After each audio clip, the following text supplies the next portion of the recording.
Nova, kita cast dari film Pemukiman Setan. Hari ini kita mau bahas sedikit tentang film Pemukiman Setan, tapi sebelumnya kita mau kenalan satu persatu dulu. Dari kamu. Mulai dari saya. Halo, aku Bisma Mulia. Aku di film Pemukiman Setan ini berperan sebagai Gani. Hai, aku Maudia Frosina berperan sebagai Alin. Halo, aku Asyira Zamita berperan sebagai Zia.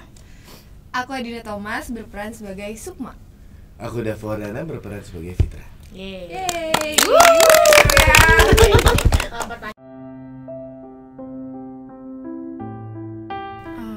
Kalau aku ya, mungkin karena aku juga punya teman-teman beberapa yang datang dari background seperti itu, dan ya sadly they have to go through it. Kalau dari aku mungkin nomor satu adalah coba untuk speak up sih. That's the least thing they can do at least. Jadi kalau mereka ngomong, ya mungkin mereka bisa cari pertolongan. Soalnya kadang kita sebagai orang yang kondisinya lebih lemah in a way, kayak kita kan nggak bisa melawan secara langsung.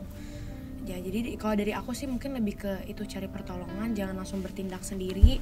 Cuma kalau dari perspektif aku sebenarnya sedih sih kenapa banyak sekali kasus kayak gini di Indonesia, termasuk karakternya dia gitu. Cuman untungnya buat karakternya Alin, untungnya ya, ini dari perspektif Asyira ya, bukan Zia.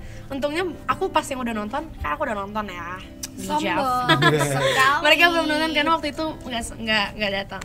Karena aku sudah nonton, ya kamu nonton. Karakternya Alin ini untungnya justru karena semua trauma yang udah menimpa hidup dia malah jadi kuat. Dia malah jadi sosok yang sangat kuat sekali dan menjadi superhero-nya sendiri gitu. Cuma kan nggak semua orang di dunia nyata seperti itu.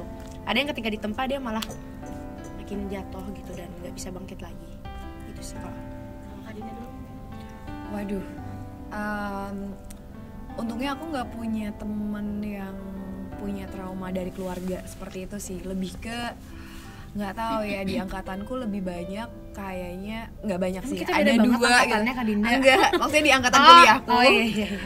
ada beberapa teman yang aduh jadi mikir jadi Bercandanya, Kak kayak Dinda. nggak apa-apa.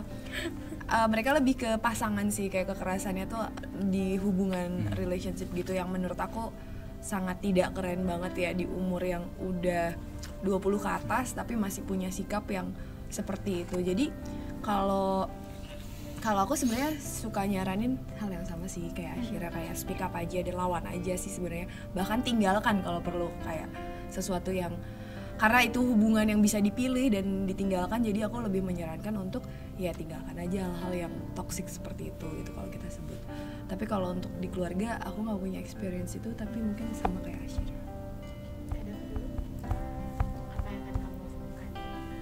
Call 911. Dalam kekerasan seksual ya. Bukan seksual, Dava. Kekerasan kenapa jadi kekerasan seksual? Lagi. Enggak, karena tadi lumayan ngomongin sensitif ini karena seseorang yang sangat dekat sama gue baru ngelewati hal isu yang tadi itu lah, kekerasan seksual. Anyways, ngomongin kekerasan rumah tangga, alhamdulillah sih sepanjang hidup so far so good ya, kayak belum pernah mengalami. Cuman tahu banget teman-teman dalam circle gue yang deket ini yang produk dari kekerasan keluarga itu jadinya seperti apa. Maksudnya jadi pasti bisa jadi malah most likely anaknya jadi cukup problematik. Itu tuh pasti berawal dari rumah kan, keluarga. Ya, lagi. Jadi yang akan dilakukan yang pasti pertama sih semoga bisa seek for help, dan sama seperti kekerasan seksual juga ya, seek for help, karena sekarang medium-medium di Indonesia pun sudah semakin membaik ya, semakin membaik, semakin fair, hukumnya juga semakin jelas. Jadi menurutku seek for help karena itu adalah semuanya tindak kekerasan.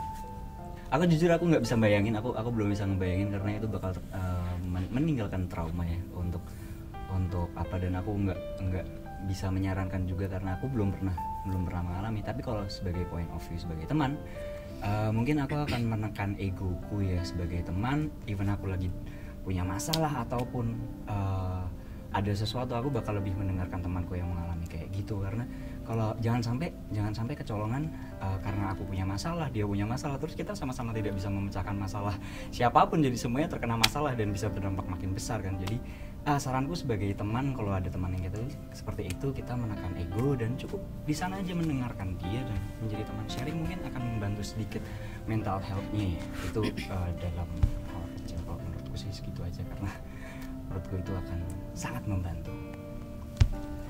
Kalau aku sih sebenarnya sama kayak Bisma ya. Aku berusaha untuk ada untuk temanku, berusaha untuk mendengarkan apapun kebutuhan, apapun yang pengen dicurahkan. Karena kan biasanya orang-orang yang mengalami hal seperti itu tidak mudah untuk speak up atau tidak mudah untuk dia mengeluarkan apa yang dia rasakan gitu. Pun terhadap teman terdekat juga mungkin belum tentu juga dia bisa cerita gitu. Cuman mungkin kalau memang kasusnya orang ini bisa cerita sama aku akan berterima kasih dan aku benar-benar akan lebih mengerti dan akan berusaha ada untuk mereka semua sih kayak gitu. Ya hampir sama kayak Bisma.